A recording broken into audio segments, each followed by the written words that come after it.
సాయిరామ్ గారు నమస్తే సార్. నమస్తే విష్ణు గారు. సాయిరామ్ గారు, రీసెంట్ టైమ్స్లో గిఫ్ట్ సిటీ ఇన్వెస్ట్మెంట్స్ అనేవి ఎంత బజ్ క్రియేట్ చేస్తున్నాయో చూసాము.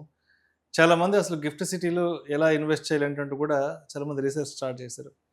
అయితే ప్రత్యేకించి ఎన్ఆర్ఐలు అనేవాళ్ళు, ఇండియన్స్ అనేవాళ్ళు అసలు గిఫ్ట్ సిటీలో ఇన్వెస్ట్మెంట్స్ ఏ విధంగా చేసుకోవచ్చు, గిఫ్ట్ సిటీలో ఇన్వెస్ట్మెంట్స్ చేసుకోవడం వల్ల అక్కడి నుంచి స్పెషల్ బెనిఫిట్స్ అనేవి ఏ విధంగా ఉంటాయి, especially in the tax point of వ్యూలో?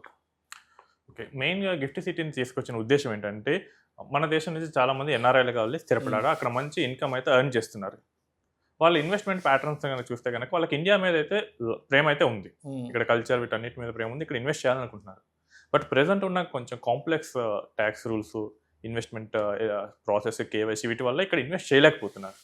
వాళ్ళు తీసుకొచ్చి వాళ్ళ హోమ్ కంట్రీలోనే, అంటే వాళ్ళు ఇప్పుడు ప్రెసెంట్ ఉన్న కంట్రీలోనే ఇన్వెస్ట్ చేస్తూ ఉన్నారు. సో దీన్ని సింప్లిఫై చేయడానికి గిఫ్ట్ సిటీని అయితే తీసుకొచ్చారు. సో అది మనకి గుజరాత్లో అయితే ప్రెసెంట్ అయి ఉంది. ఇక్కడ గిఫ్ట్ సిటీ ఏంటంటే it will behave as an out side India లాగా బిహేవ్ చేస్తుంది. ఇండియాలోనే ఉన్నా కానీ ట్యాక్స్ పర్పస్ ఇండియాలో ఉన్నట్లు లేకుండా ఉంటుంది. ఫర్ ఎగ్జాంపుల్, నార్మల్గా మనం ఇండియాలో ఎక్కడైనా ఒక మ్యూచువల్ ఫండ్లో ఇన్వెస్ట్ చేస్తే రెసిడెంట్ వాళ్ళు అయితే కనుక లాంగ్ టర్మ్ ఈక్విటీ 12.5% ట్యాక్స్ కట్టాలి. సో అదే గిఫ్ట్ సిటీలో కనుక ఇన్వెస్ట్ చేస్తే అక్కడ ఇండియా అవతల ఉన్నట్లు బిహేవ్ చేస్తుంది కాబట్టి అక్కడ ఎటువంటి ట్యాక్స్ అనేది ఉండదు India. So they just need to pay their home country taxes. ఇక్కడ మనం ఇండియా ఎటువంటి ట్యాక్సెస్ అనేది పే చేయదు. అండ్ ఇంకొకటి ఏంటంటే, నార్మల్గా ఒక ఎన్ఆర్ఐ మనకి ఇండియన్లో ఇన్వెస్ట్ చేయాలనుకున్నాడు. So the easiest route is through mutual funds. But ఒక మ్యూచువల్ ఫండ్ ఎన్ఆర్ఐ దగ్గర నుంచి ఇన్వెస్ట్మెంట్ తీసుకోవాలంటే వాళ్ళు కేవైసీ రూల్స్ స్ట్రింజెంట్గా ఫాలో అవుతారు. ఫస్ట్ ఏంటంటే, ఒకప్పుడు అయితే కనుక మీరు ఇండియాలో ఉంటేనే మీకు కేవైసీ చేస్తాం. ఇప్పుడు అతను ఇన్వెస్ట్ చేయడానికి ఇండియా వస్తాడా? దీనికన్నా నేను ఇప్పుడు యూఎస్లో ఉంటేనే నా యూఎస్ ఇండెక్స్లోనే ఇన్వెస్ట్ చేసుకుంటా అంటాడు. అండ్ దానికి పాన్ కార్డ్ కావాలంటారు, ఆధార్ కార్డు కావాలంటారు, నెక్స్ట్ పాస్పోర్ట్, అక్కడ ఉండే address proofs, next NRO accounts, next మొన్న కేవైసీ రూల్స్ చేంజ్ చేసినప్పుడు కేవైసీ కోసం ఏంటంటే మొబైల్ నెంబర్ కూడా వ్యాలిడేట్ అవ్వాలని పెట్టారు. ఎన్ఆర్ఎస్కి ఇండియన్ మొబైల్ నెంబర్ ఉండకపోవచ్చు. సో చాలా వరకు మొబైల్ నెంబర్స్ వ్యాలిడేట్ అవ్వకపోవడం వల్ల వాళ్ళు ఇన్వెస్ట్మెంట్స్ అనేవి పాస్ చేసిన సందర్భాలు కూడా ఉన్నాయి. అండ్ నెక్స్ట్ వాళ్ళకి ఆధార్ పాన్ లింక్ అయ్యి ఉండాలంటారు. చాలామందికి ఆధార్ కూడా ఉండకుండా ఉండొచ్చు. ఆధార్ మనకి 2011లో వచ్చింది, అంతకన్నా ముందు వెళ్ళిన వాళ్ళ పరిస్థితి. సో ఆధార్ లేకుండా కూడా చాలామంది ఎన్ఆర్ఐస్ ఉన్నారు. అండ్ చాలామంది ఓవర్సీస్ సిటిజన్స్ కూడా ఉన్నారు. వాళ్ళు ఇక్కడ నుంచి వేరే దేశానికి వెళ్ళారు, అక్కడ సిటిజన్షిప్ తీసుకున్నారు, ఇక్కడ మొత్తం సిటిజన్షిప్ ప్రొనౌన్స్ చేశారు, వాళ్ళకి ఆధార్ అక్కర్లేదు. సో వాళ్ళు బట్టి ఇండియాలో ఇన్వెస్ట్ చేయాలనుకుంటే ఆధార్ కావాలంటారు. ప్రతిదాన్ని ఆధార్కి లింక్ చేసి పెడతారు, లేదా పాన్ ఆధార్ లింక్ లేకపోతే పాన్ ఇన్యాక్టివ్ అంటారు. సో ఈ కాంప్లెక్స్ కేవైసీ రూల్స్ అనేవి చాలామంది ఎన్ఆర్ఐస్ అయితే ఆపేసింది. ఇప్పుడు ఏం చేసిందంటే, గిఫ్ట్ సిటీ ద్వారా ఇన్వెస్ట్ చేసేటప్పుడు ఏంటంటే, ఈవెన్ గిఫ్ట్ సిటీ ద్వారా ఇన్వెస్ట్ చేయాలంటే pan card is not a mandatory document. What we need is a passport and bank account. So and ఇక్కడ మనకేంటంటే కరెన్సీ కన్వర్షన్ అనేది మనకి మ్యూచువల్ ఫండ్ రూట్లో కానీ నార్మల్ డైరెక్ట్ స్టాక్స్లో కానీ ఇన్వెస్ట్ చేయాలంటే కరెన్సీ కన్వర్షన్ అనేది చేయాల్సి వస్తుంది. సో నేను జపాన్లో వర్క్ చేస్తున్నాను, నాకు జపనీస్ యెన్ ఉంది. ఇప్పుడు దాన్ని నేను తీసుకొచ్చి రూపీస్లో కన్వర్ట్ చేయాలి. అండ్ ఈ ఇండియా కరెన్సీ డిప్రిషియేట్ అవడం వల్ల నేను ఇంకా లాస్ అవుతున్నాను. ఒకవేళ నాకు రిటర్న్ వచ్చినా కానీ ఆ రిటర్న్ నాకు కంప్లీట్గా ట్రాన్స్ఫర్ అవ్వట్లేదు. వాళ్ళు ఏంటంటే ఎన్ఆర్ఐస్ ఈ రూపీ కన్వర్షన్ మీద కూడా కొంత కోల్పోతున్నారు. వాళ్ళు బ్యాంక్స్కి కొంత బ్రోకరేజ్ పే చేయాల్సి వస్తుంది. ఈ గిఫ్ట్ సిటీ ఏం చేస్తుందంటే మీ హోమ్ కరెన్సీలోనే ఇన్వెస్ట్మెంట్ యాక్సెప్ట్ చేసేటట్టు ఉంటుంది. వాళ్ళు మేజర్గా 4 కరెన్సీస్లో యాక్సెప్ట్ చేస్తున్నారు. They can take investments in American dollars, next యూరోస్లో తీసుకోవచ్చు, జపనీస్ యెన్ తీసుకోవచ్చు, ఆస్ట్రేలియన్ డాలర్స్లో తీసుకోవచ్చు. సో ఈ మేజర్ కరెన్సీస్లో వాళ్ళు తీసుకోవడం వల్ల ఈ కరెన్సీ కన్వర్షన్ అనేది తప్పుతుంది.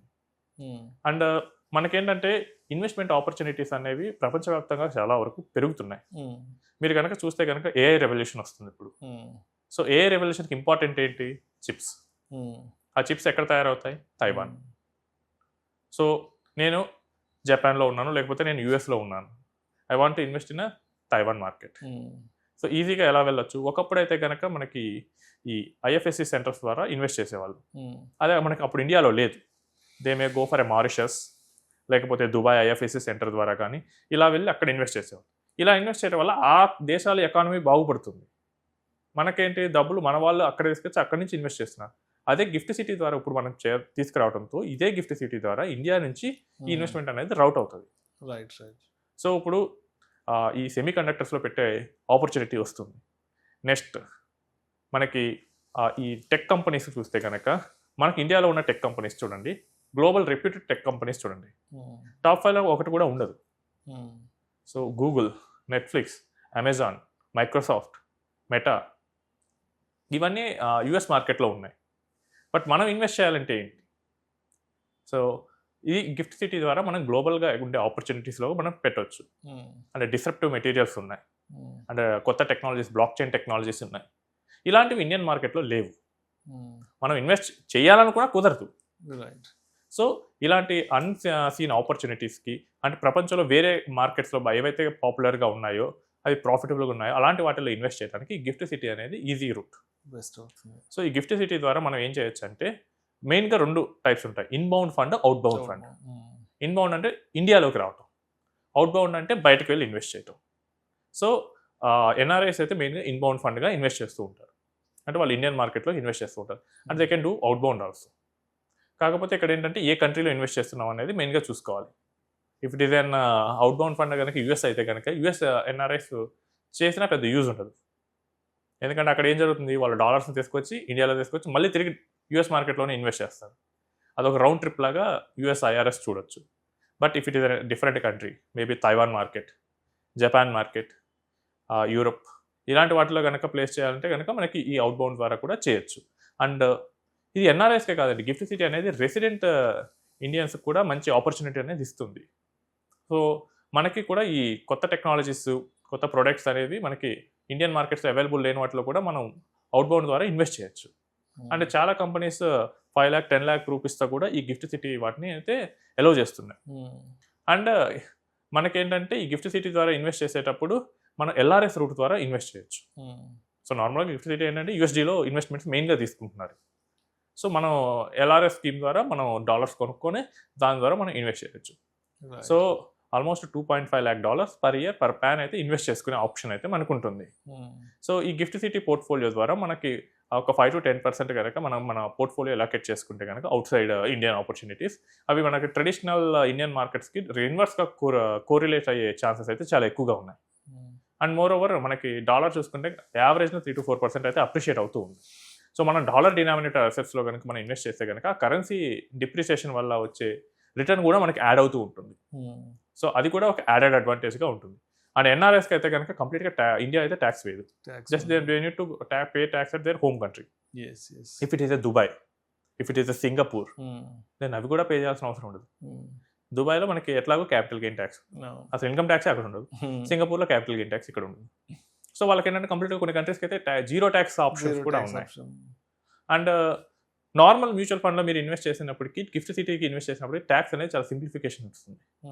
సో యూఎస్ వాళ్ళు కనుక నార్మల్గా మనకి ఇక్కడ ఇన్వెస్ట్ చేశారనుకున్నాం through Indian mutual funds, they need to go stringent PFIC rules.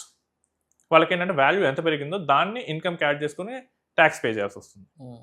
అదే ఒక K1 ఫామ్ ఇచ్చే గిఫ్ట్ సిటీ ఫండ్లో వాళ్ళు ఇన్వెస్ట్ చేశారు. సో అప్పుడు వాళ్ళకి ఎంత ఇన్కమ్ ఉంది దాన్ని క్యాపిటల్ గెయిన్గా మార్చుకుని 20 or 25% depending on their state వాళ్ళ క్యాపిటల్ గెయిన్ ట్యాక్స్ పే చేస్తారు. అది కూడా ఇప్పుడు రిడెంప్షన్ చేసినప్పుడు. సో ఈ బెనిఫిట్ కూడా మనకి గిఫ్ట్ సిటీ ద్వారా అయితే ఉంది. అండ్ గిఫ్ట్ సిటీ ద్వారా మ్యూచువల్ ఫండ్సే కాదండి, even we can invest in PMS also. And we can buy an insurance policy in gift city. And we can open a bank accounts. So ఎవరైతే NRIs return కోసం చూస్తుంటారో వాళ్ళు రిటర్న్కి అయ్యే ముందు 2-3 years ముందు gift సిటీలో bank accounts open చేసుకుని అక్కడ place చేయొచ్చు మనీని డాలర్స్ ఫామ్లో.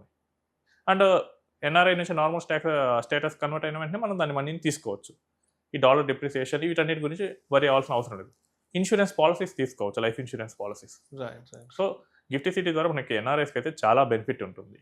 So not only in the point of tax, మనకి కన్వీనియన్స్, ఆ కరెన్సీ కన్వర్షన్ వీటి మీద, అండ్ అన్ఫాసీన్ ఆపర్చునిటీస్ని ఐడెంటిఫై చేయడంలోనూ ఇలాంటి చాలా పోర్ట్ఫోలియోని డైవర్సిఫై చేసుకోవడంలో ఇలా చాలా రిటర్న్స్ అడ్వాంటేజెస్ అయితే మనకి ఉంటాయి.